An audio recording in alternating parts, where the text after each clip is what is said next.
Bien, moi, c'est Benjamin Ducasse. Et moi, je suis Arnaud Vogerbauer. Eh bien, on est la compagnie Les Maladroits. Donc, on est une compagnie de théâtre et de théâtre d'objets. La compagnie, elle est basée à Nantes. On est venu déjà ici au théâtre plusieurs fois, présenter plusieurs projets. Camarade en 2019, si je ne dis pas de bêtises, joueur la saison dernière, et il y avait également une exposition dans le hall qui s'appelait Super Objet. Voilà. Le pari, c'est d'arriver à faire se croiser deux sujets. C'est le premier pas sur la Lune et la question du complotisme. En travaillant là-dessus, on n'a pas du tout envie de se moquer, au contraire, des complotistes. Et au début, on s'était dit on veut un peu faire du debunking. Donc c'est expliquer, c'est apporter des arguments scientifiques pour démonter une théorie du complot. Puis finalement, ça devient un spectacle sur la question de croire, sur la vérité, qu'est-ce qui est vrai, qu'est-ce qui est faux, sur la confiance qu'on a en l'autre, sur le soupçon. Enfin voilà, c'est toutes ces notions-là qu'on traverse.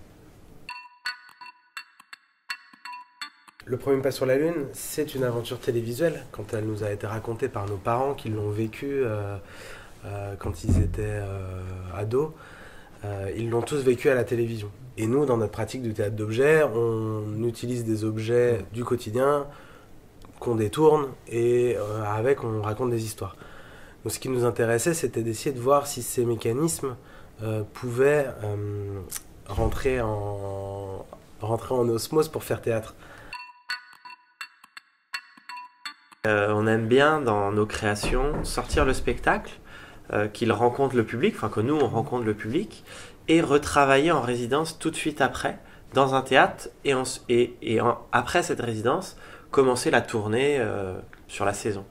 Et on se rend compte que quand on joue le spectacle, on le comprend beaucoup mieux. Et donc là, enfin, à Laval, on peut s'atteler au jeu. Et ça fait du bien. On n'a pas le temps de changer beaucoup de choses. Donc c'est des petites choses qui nous permettent de vraiment fluidifier le spectacle et que ça prenne. On n'a pas assez le temps pour tout changer. C'est trop tard, les dés sont jetés d'une certaine façon. Oui. Ouais. Oui, on travaille, on a commencé d'ailleurs tous les deux, parce qu'on travaille tous les deux dessus, sur le prochain spectacle. C'est pour l'instant un titre provisoire qui s'appelle, le titre c'est Une histoire autrichienne. Et là on va parler de l'Allemagne, de l'Autriche pendant l'Allemagne nazie, et le parcours d'un personnage qui va être embrigadé dans les jeunesses hitlériennes, et qui va essayer de faire ce qu'il peut là-dedans. Ouais.